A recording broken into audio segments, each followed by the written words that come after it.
The Chase Sapphire Preferred and Chase Sapphire Reserve are two of the best credit cards on the market, but the problem is you can only have one of these. But if you make the wrong choice, you're going to be stuck paying hundreds of extra dollars that you don't need to pay, or missing out on benefits that could save you hundreds of dollars. So I'm going to split this video up in 3 parts. The first part is going to be comparing these cards head to head. I'm going to go over their annual fee and rewards, extra benefits, and their statement credits and redemption. In part 2, I'm then going to tell you in simple terms which card is right for you depending on your situation. And then in part 3, I'm going to tell you which card that I'm personally going to get, as well as the strategy that I'm going to use with it. So let's first talk about the sign-up bonus. Strangely enough, these cards are both going to have the same exact sign-up bonus. The base offer is 60,000 points, which is a very good sign-up bonus. But I would wait until they have something called an elevated offer. That's where instead of giving you that 60,000 points, they give you something like 70 or 80,000 points. So that's definitely going to make it worth waiting a little bit. Whenever the sign-up bonus rises on one card, it's also going to rise on the other one. But you also occasionally see the reserve give you an extra statement credit for something like travel. So sometimes you will see one of these with a higher sign-up bonus. At the very, very least, this base 60,000 point offer is going to be worth $750, but you could easily get over $1,000 of value. So a big reason why people have a hard time choosing between these cards is the difference in annual fees. On one hand, you have the Chase Sapphire Preferred with a $95 annual fee, and then their premium card, the Reserve, has a $550 annual fee. Now, that $550 annual fee scares a lot of people away, especially if you're not familiar with credit cards and how they work, but we don't actually care about that initial number we see on their website. We care about something called the effective annual fee. That's going to be how much you actually pay after you reduce the statement credits that a credit card comes with. So for example, the Chase Sapphire Reserve has that $550 annual fee, but it has a $300 statement credit for travel, making the effective annual fee $250. This $300 travel credit is also a very, very easy travel credit to use. Honestly, the easiest out of all the credit cards that I've talked about on my channel. And that's because in order to get this, you don't even have to go through Chase's travel portal. You can book anything that codes as travel, meaning you can go directly through an airline, directly through a hotel, discount travel agencies like Expedia to find the best price and use that statement credit. If we go ahead and take a look at the effective annual fee on the Chase Sapphire Preferred, it has a $50 statement credit for hotels, which unfortunately you do have to book through Chase's travel portal, but that's okay. That's just something to keep in mind. But after you get that $50 statement credit for hotels, you are then paying a $45 effective annual fee. So the question for the rest of the video is going to be, does the Sapphire Preferred give you better value for $45? Or does the Reserve give you better value for paying $250? Now, the rewards are very similar with these cards. The main earning category for both of these cards is going to be 3 points back on dining. You're going to get that on both the Sapphire Reserve and Preferred. Then if you want to book travel outside of Chase's travel portal, the Preferred is going to earn 2 points on that, while the Reserve is going to earn 3. Now, that's not a big deal because most likely you're going to be using points to book most of your travel. But if you do find a really good price online every once in a while, and you do want to book that, then there's nothing wrong with that. And you're going to get a tiny bit more value with the Reserve. Now, this is where it gets a tiny bit tricky, so try to pay attention. Both of these cards are going to give you 5 points back when you book travel through the Chase travel portal. But if you book hotels or rental cars through the portal with the Reserve, you're going to get 10 points back on that. While with the Preferred, you're only going to get 5 points. So if you find a good price in the Chase travel portal for a hotel or a rental car, that is a lot of points that you're going to be earning. If you're redeeming at 2 cents per point, that's like getting 20% cash back on the Reserve card. However, what the Preferred gives you that the Reserve doesn't is 3 points back on online groceries, which also can work at Kroger family stores, Publix, and Whole Foods if you pay through the store's app with a QR code, and 3 points back on streaming services. And then second is that every year you get 10% of all the purchases you make as a anniversary bonus. That yearly bonus makes the 3x categories like dining, online groceries, and streaming services 3.1x back. So it's really not that big of a deal. Now, the rest of the benefits that I'm about to talk about with the Preferred, you also get with the Reserve. You get 0 foreign transaction fee, meaning you can use these cards overseas and not get penalized. You then get a little bit more value. These aren't good enough where I would consider them statement credits and lower the effective annual fee, but you could get some value, I suppose. The first is a free year of Dash Pass.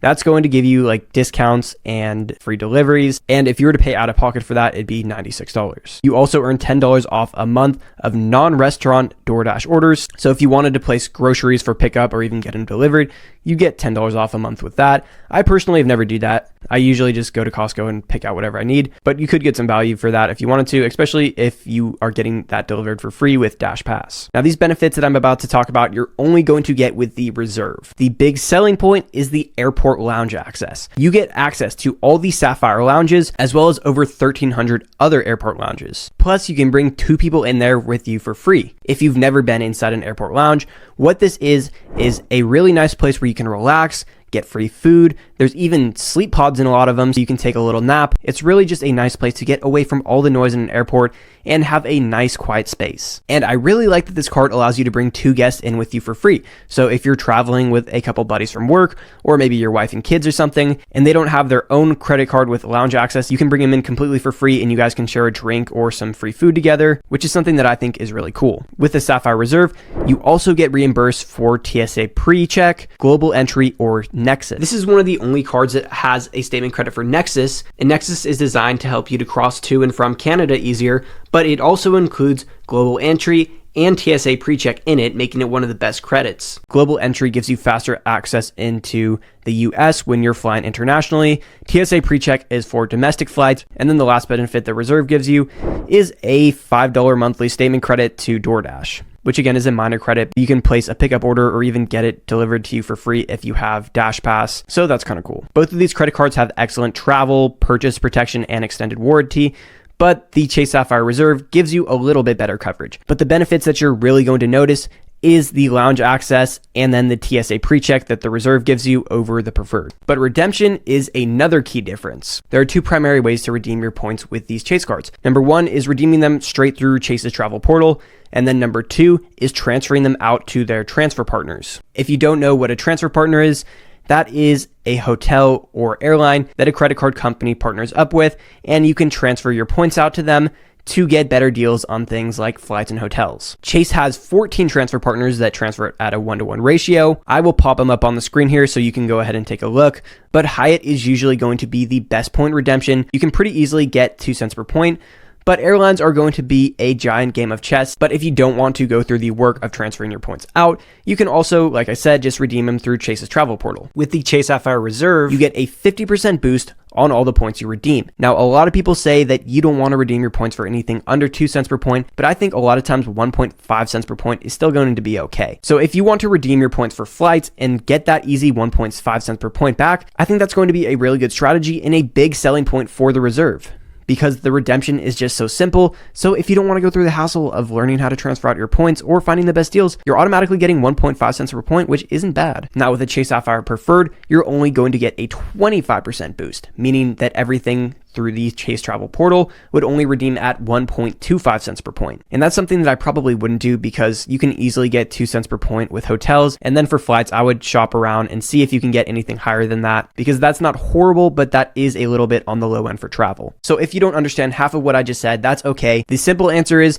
that if you're willing to pay $205 for lounge access to have access to over the 1,300 lounges, as well as the special Sapphire lounges that you can only get into if you have this card, go ahead and pay that extra $205 more than you would with the Preferred. And that extra $205 might be well worth it, because if you're going into a lounge 5, 4, maybe even 3 times a year, that's easily going to pay for itself. And also, if you have a Sapphire lounge at your home airport, then that's going to make a lot of sense too. However, if you're unsure or new to travel and you don't want to quite pay that, just go with the Preferred. It's the same exact sign-up bonus and it's almost free to hold. You would only need to spend about $682 on the 3X and dining to be able to justify that $45 annual fee. And you can always upgrade this card after a year if you want to. Likewise, you can also downgrade the Reserve card. So let's say you start out with a Reserve card and the card's not giving you enough value. You can just call Chase and say, hey, can I product change to the Preferred? Same thing with the Preferred. If you want that lounge access, then you can call them up and say, hey, let me product change to the Reserve. Or if you don't want to pay an annual fee at all, you could downgrade either of these cards to the Chase Freedom Flex or Chase Freedom Unlimited, which are both very good cashback cards. Now, before I tell you what I'm personally going to do,